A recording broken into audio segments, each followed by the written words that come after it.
허락하신 하나님의 말씀은 예레미야서 48장 1절로 25절까지 말씀입니다. 모압에 관한 것이라. 만군의 여호와 이스라엘의 하나님께서 이와 같이 말씀하시되 오호라 느보여 그가 유린당하였도다. 기라다임이 수치를 당하여 점령되었고 미스갑이 수치를 당하여 파괴되었으니 모압의 찬송소리가 없어졌도다. 헤스본에서 무리가 그를 해하려고 악을 도모하고 이르기를 와서 그를 끊어서 나라를 이루지 못하게 하자 하는도다. 만맨이여 너도 조용하게 되리니 칼이 너를 뒤쫓아가리라. 호로나임에서 부르짖는 소리여 황폐와 큰 파멸이로다. 모압이 멸망을 당하여 그 어린이들의 부르짖음이 들리는도다. 그들이 루틴 언덕으로 올라가면서 울고 호로나임 내리막길에서 파멸의 고통스러운 울부짐을 듣는도다. 도망하여 내 생명을 구원하여 광야의 노간주 나무같이 될지어다. 내가 내 업적과 보물을 의뢰함으로 너도 정복을 당할 것이요 그모스는 그의 제사장들과 교관들과 함께 포로되어 갈 것이라. 파멸하는 자가 각 성읍에 이를 것인즉 한 성읍도 면하지 못할 것이며 골짜기가 멸망하였으며 평지는 파멸되어 여호와의 말씀과 같으리로다.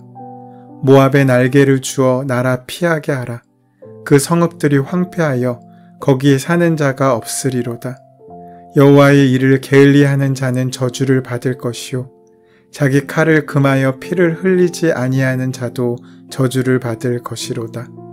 모압은 젊은 시절부터 평안하고 포로도 되지 아니하였으므로 마치 술이 그 찌개 위에 있고 이 그릇에서 저 그릇으로 옮기지 않은 같아서 그 맛이 남아있고 냄새가 변하지 아니하였도다.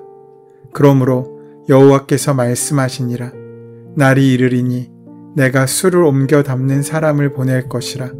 그들이 기울여서 그 그릇을 비게 하고 그 병들을 부수리니 이스라엘 집이 베델을 의뢰함으로 수치를 당한 것 같이 모압이 그모스로 말미암아 수치를 당하리로다. 너희가 어찌하여 말하기를 우리는 용사요 능란한 전사라 하느냐. 만군의 여호와라 일컫는 왕께서 이와 같이 말하노라. 모압이 황폐하였도다. 그 성읍은 사라졌고 그 선택받은 장정들은 내려가서 죽임을 당하니 모압의 재난이 가까웠고 그 고난이 속히 닥치리로다. 그의 사면에 있는 모든 자여 그 이름을 아는 모든 자여 그를 위로하며 말하기를 어찌하여 강한 막대기 아름다운 지팡이가 부러졌는고 할지니라. 디본의 산은 따라 내 영화에서 내려와 메마른 데 앉으라. 모압을 파멸하는 자가 올라와서 너를 쳐서 내 요새를 깨뜨렸음이로다.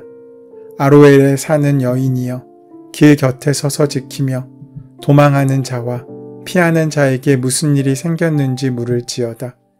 모압이 패하여 수치를 받나니 너희는 울면서 부르짖으며 아르논 가에서 이르기를 모압이 황폐하였다 할지어다. 심판이 평지에 이르렀나니 곧 홀론과 야사와 메바악과 디본과 느보와 벳디블라다임과 기라다임과 벳가물과 벳무온과 그리옷과 보스라와 모압 땅 원근 모든 성읍에로다.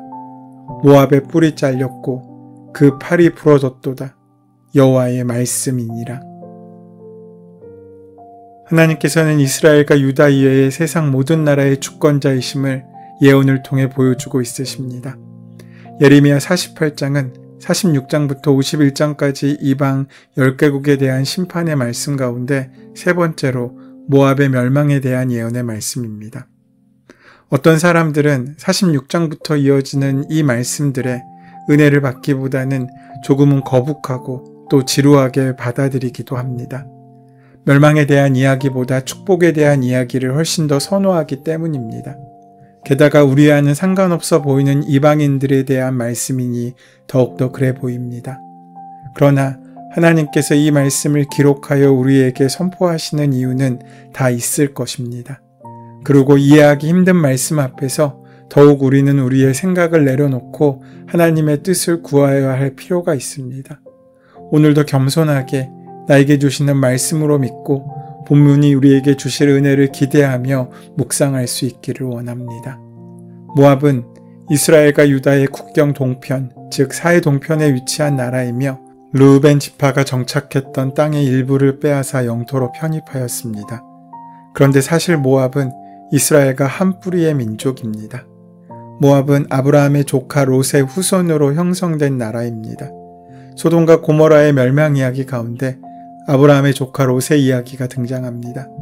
그들이 소돔과 고모라를 뒤로하고 빠져나올 때 롯의 아내는 뒤를 돌아보다 소금기둥이 되었고 겨우 롯과 두 딸만이 그 성을 빠져나오게 됩니다. 두 딸은 자신들의 후사를 위해 몰래 아버지인 롯과 관계하여 아들을 낳았는데 그들의 이름이 모압과 암몬입니다.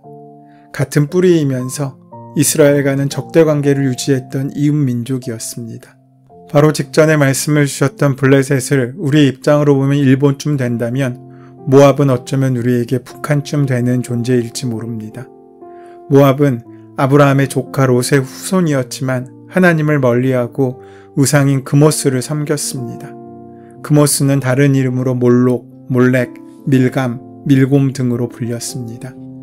그모스를 섬기는 사람들은 그모스에게 제사할 때 사람을 제물로 드렸으니 하나님의 심판을 피할 수 없었습니다. 모압은 그 멸망의 기록을 정확히 찾을 수 없을 정도로 한순간에 인류의 역사에서 사라졌습니다. 그 멸망은 하나님의 심판에 의한 것이며 그 예언이 오늘의 말씀입니다. 모압에 대한 예언은 어쩌면 당연한 것인지도 모릅니다. 시작부터 잘못된 출발이었기 때문입니다. 하지만 그들은 돌이킬 수 있는 기회가 있었음에도 하나님께 돌아오지 않았고 늘 하나님의 대척점에 서 있었습니다. 물론 이스라엘이 모압을 벌레 보듯 한 이유도 있었겠지만 어쩌면 같은 가족인데도 오히려 틀어지고 다투면 남보다 못한 악한 감정이 남듯이 이스라엘의 하나님조차 그들에게는 용납할 수 없는 존재였을지 모릅니다. 그렇게 주님을 떠나 돌아오지 않는 이들에게 경고의 메시지는 당연해 보입니다. 그런데 우리가 여기서 찾아야 할 것은 어떤 결과보다 메시지이기에 모압의 멸망에 대한 예언을 통해 우리에게 주시는 은혜와 교훈이 무엇인지를 우리는 묵상할 수 있어야 합니다.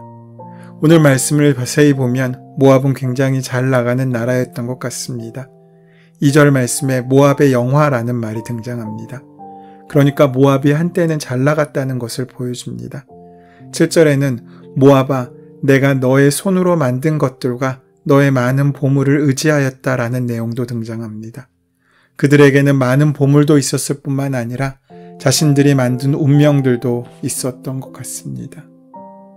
자신들이 스스로 일구어낸 문명도 존재했던 것으로 보입니다. 그러니까 그들은 발달한 문명을 지니며 발전한 나라였다는 것입니다. 그뿐이 아닙니다. 11절을 보면 모압은 일찍부터 안전하게 살았으며 포로가 되어 끌려가 본 적이 없다라는 말이 나옵니다. 이는 이스라엘과는 매우 비교되는 말입니다. 이스라엘은 늘 외세의 공격에 시달렸고 끊임없이 어려움을 겪어야 했습니다. 게다가 결국 포로로 끌려가는 일들까지 겪게 됩니다. 그런데 모압은 이러한 이스라엘과는 비교할 수 없을 만큼 안전한 곳이었습니다. 늘 평안했고 포로로 끌려가는 수모나 어려움도 없었습니다. 그런데 그런 모압에 지금 하나님의 심판이 임하게 된 것입니다. 1절을 보면 온 우주와 세계를 다스리시는 만군의 여호와 하나님께서 말씀하셨음을 보여줍니다. 그 말씀의 내용은 모압의 주요 성읍들이 점령되고 파괴되어 유린과 수치를 당한다는 것입니다.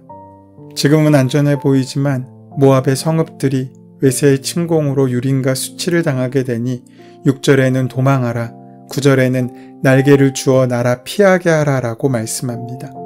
이는 9절 후반부처럼 성읍들이 황폐하여 더 이상 성읍에 거주하는 사람이 없게 된다는 말씀입니다. 인류 역사를 보면 어느 나라의 내전이든 외세 침략을 받아 전쟁이 발발하든 피난을 가지 않고 살던 집에 남아있는 사람이 있기 마련입니다. 하지만 모압은 성읍에 살던 사람들이 남아있지 않게 된다고 말씀하고 있습니다. 6절을 보면 도망하여 자신의 생명을 겨우 구하더라도 광야의 노간주 나무 같이 될 것이라고 말씀합니다. 침엽수의 일종이며 떨기나무라고도 불리는 노간주 나무는 황량한 사막 땅에 있을 때 처량하기 그지없어 보이는 나무입니다. 광야에 있는 노간주 나무를 보면 척박한 땅에 살아있는 것이 놀라울 정도이지만 생기가 있어 보이거나 기세가 있어 보이는 나무라고 생각하는 사람은 거의 없을 것입니다. 모압에서 피난을 간 사람들이 겨우 목숨을 연명하더라도 이런 메마른 사막에서 살아갈 것이라는 의미의 말씀입니다. 그렇다면 이렇게 된 모압의 죄악이 무엇이겠습니까? 7절을 보면 모압의 죄는 신뢰할 자를 신뢰하지 않고 섬기지 않았다는 것입니다. 모압은 자신들의 업적과 보물을 신뢰하였습니다. 우리 각자에게 나름대로 자신이 세운 공적과 해놓은 성과 등의 업적들이 있을 것입니다. 그런데 그 업적을 내가 이루었다고 생각한다면 자신의 인생에 하나님은 무엇을 하셨는지 생각해 보아야 합니다. 하나님 없이 우리가 우리 혼자의 힘으로 이룰 수 있는 것이 과연 무엇이 있습니까? 업적이나 경력을 쌓고 그에 따른 돈과 재물을 벌었다고 생각해 봅시다. 그것을 자신의 힘으로 이루었다며 자랑하고 그것을 다른 업적을 이루기 위한 수단으로 사용한다면 우리는 교만해질 수밖에 없고 그렇다면 우리는 하나님의 보호와 인도하심을 받을 수 없게 될 것입니다. 하나님의 도우심이 없다면 우리가 아무리 높이 쌓아 올린 업적들도 언제라도 무너지고 말 것입니다. 그래서 7절에서 업적과 보물을 의뢰하는 자는 정복당할 것이라고 말씀합니다. 지금 우리가 사는 시대를 무한경쟁 시대라고 합니다. 생존을 위한 치열한 경쟁은 사투라고 말하기도 합니다. 최고가 되기를 원하고 1등이 되기를 원합니다. 최고와 1등을 추구하지 않고 그 위치에 있지 않더라도 하나님의 보호가 없다면 우리가 쌓아놓은 성공은 하루아침에 다른 사람들에게 빼앗기고 정복당할 것입니다. 하나님께서 나와 함께 계실 때 지금 내 위치에 서 있을 수 있는 것입니다. 하나님을 신뢰하지 않고 자신이 쌓아 올린 업적과 소유에 대한 신뢰만을 갖고 있다면 그 자체가 바로 우상 숭배입니다. 그렇게 스스로 자고하여 자신이 세워둔 우상을 지키기 위해 열심히 사는 사람은 하나님의 일을 게으리할 수밖에 없습니다. 여호와의 일을 게을리하는 사람은 하나님의 일에 관심이 없는 사람입니다. 우리가 어떤 일에 게으르다면 그 일에 관심이 없다는 것을 의미합니다. 우리 인생의 최대 관심사는 하나님의 일이 되어야 합니다. 하나님께 관심을 많이 가지면 가질수록 하나님의 말씀을 집중하게 되고 하나님의 뜻을 제대로 알게 되고 하나님의 일을 성실하게 하게 됩니다. 자기의 칼을 금하여 피를 흘리지 아니하는 자는 어떤 사람입니까? 고대시대 힘의 논리가 지배하는 시대에 무고하고 살인을 일삼는 사람입니다. 오늘날에는 비록 칼은 들지 않지만 자신의 지위와 돈의 힘으로 약한 사람을 누르는 사람이 바로 그러한 사람일 것입니다. 이런 사람은 사람을 사랑하시는 하나님을 모르는 사람입니다. 사람을 사랑하는 일, 여호와의 일을 게을리하는 사람입니다. 이런 사람들이 어찌 하나님의 복을 받을 수 있겠습니까? 여기에서 모압에 대해 심판을 말씀하시는 하나님의 뜻을 우리는 볼 수 있습니다. 아무리 잘 나가도 아무리 많은 것을 가지고 있어도 하나님 없이는 그 심판에서 벗어날 수 없다는 것입니다. 이미 블레셋의 문제에서 묵상한 대로 자신의 힘만을 믿는 교만은 결코 자신을 구원할 수 없습니다. 우리는 주님의 도우심 없이는 살 수 없는 존재이기 때문입니다. 그래서 우리는 기도 없이 살 수 없습니다. 만약 나의 잘나감이 기도하지 않게 하는 것이라면 그것은 결코 잘나감이나 은혜가 아닙니다. 나의 편안함이 하나님을 잊게 만든다면 그 편안함은 우리에게 복이 아니라 독이나 마찬가지입니다. 어떤 삶이든 어떤 일이든 우리는 주님과의 관계가 긴밀히 연결된 삶을 살아야 합니다. 그분의 도우심을 받고 또한 그분께 감사의 제사를 드리는 삶을 살아야 한다는 것입니다. 고난이 있어도 그 고난 때문에 하나님을 찾을 수 있다면 그 고난의 삶은 축복의 삶이 됩니다. 반대로 문제가 없는 평안이라 할지라도 그로 인해 주님께 기도하지 않고 하나님께 멀어지는 인생을 산다면 그것은 축복이 아니라 저주의 삶일지도 모릅니다. 사랑하는 여러분, 어떠한 문제도 없고 가진 것이 많아 편안한 삶을 산다고 할지라도 그 삶이 나를 주님과 관계없게 만들고 주님을 묻지도 붙잡지도 생각나지도 않게 하는 삶이라면 차라리 어려움과 고난 때문에 하나님을 붙잡는 삶을 살아가는 것이 훨씬 더 낫습니다. 하나님께서는 오늘 우리에게 그런 삶으로 초대하십니다.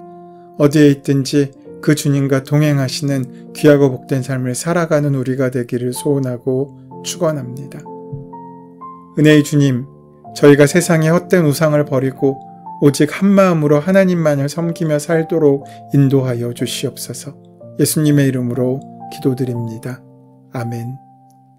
이제 오늘 이 아침 우리에게 허락하신 오늘 본문의 말씀이 지금 나에게 주신 하나님의 음성으로 만나지기 위하여 본문의 말씀을 깊이 묵상하시고 함께 기도하는 시간 가지도록 하겠습니다.